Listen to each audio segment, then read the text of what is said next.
I'm Blake. And I'm Jamie. Okay, I'll stop doing that. Jamie's in the other room helping kids right now. But I have a Will of Time rant that I just need to get out. And so this is going to be a very spoiler filled, both for the book and for the first season, kind of critique, maybe you could say, of how the first season ended and the first season overall. And really, it goes off of an interview I read about the showrunner, or with the showrunner, talking about the need in his mind for the ensemble cast to have something to do. Now, there's actually two interviews that I read. The first one was talking about the season finale, and the second one talking about some of the ramifications of the season finale and where they're going with the second season. So the big disappointment is, for me, this feeling like everyone needs something to do. So in the books, big spoiler alert, massive spoiler alert, for at least the book one.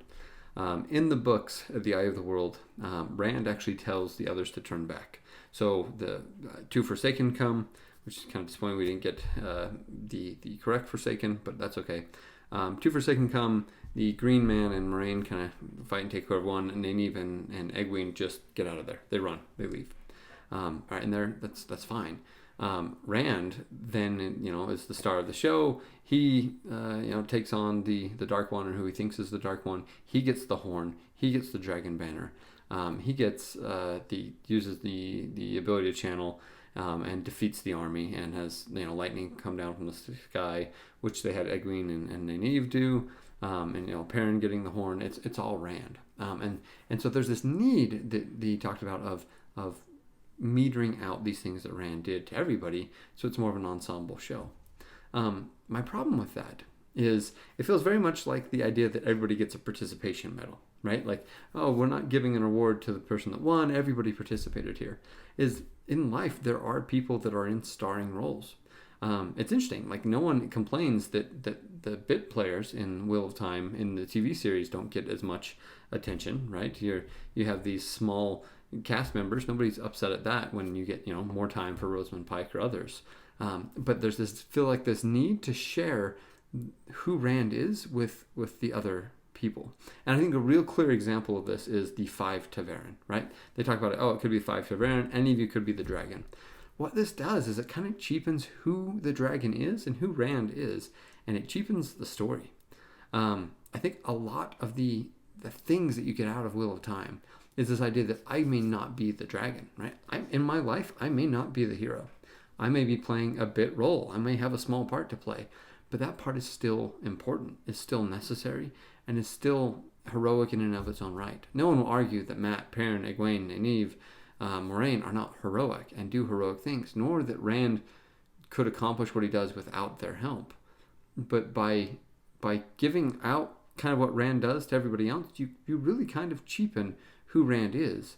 And that's one of the most interesting things of the Wheel of Time story, is dealing with this kind of demigod-like power that Rand has, and having these friends that he's grown up with now evolve into these larger things of, oh, he's going to save the world, and how do I fit in here, and maybe I just want to go back home, but I can't, and all of these type of conflicting emotions, which sure may be hard to do on TV, but I think that's a lot of the compelling thing about Wheel of Time, is it's not necessarily what do I do if I'm the Dragon Reborn. That is interesting, but there's basically entire books where you don't get Rand, right? You get everybody else. It's how do I deal when I have friends that are in this position? How do I help them? And I think the route that it's taking right now is kind of cheapening that entire conversation. One of the things that's been said by the showrunners is that they plan on doing books 2 and 3 in season 2. And they mentioned that Lan and Moiraine really don't have anything going on in season 2 and 3. And so taking Moraine's powers away was an attempt to give them a plot for them to follow for 2 and 3, which I think is another example of this kind of cheapening of the experience of, look, everyone doesn't need something to do all the time. And I get that Rosamund Pike is your lead and you want to involve her. Like, I think it'd be the perfect way to give us more exposition and fill in the story of what's happening. Do flashbacks with Moiraine.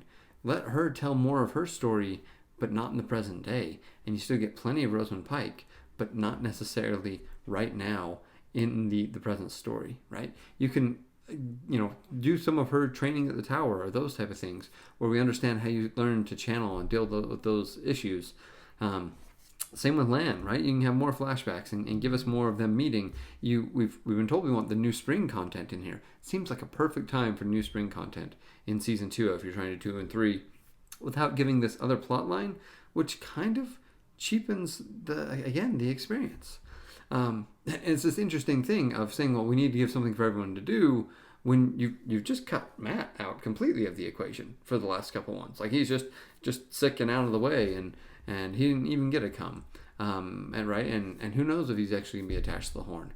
And so these are critiques. These are not meant to be criticisms. Like, good on the showrunner for getting this made. This is an incredibly hard thing to get made. But I've discovered that with Wheel of Time, there's kind of two people. There's the Rand fans and the everyone else fans. And there's a reason they call it Rand Land, right? It is Rand's story, and everyone else's story kind of interacting with them. And so I just feel like there's a rant. I get it. I just love the books, and I have such high hopes for the rest of the seasons. I just really hope that they show Rand in kind of his full majesty, because it makes everybody else look better.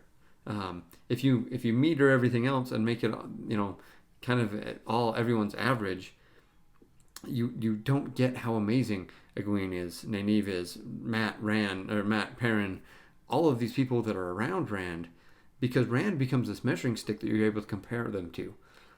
Without Rand becoming who he is, and who he is fairly early, you don't get this measuring stick to understand how amazing they actually are. So just if anyone's looking to get into Wheel of Time, I really encourage you to, because this interesting conflict of what do we do when someone else is that I know has power or success or things like that, how do I help?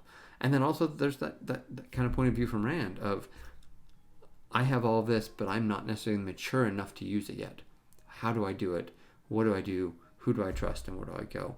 These are the conflicts, I think, that give Wheel of Time such rich and elaborate storylines, and such honestly believable things. As soon as everyone is the hero, the believability dies, and with that does also the enjoyment.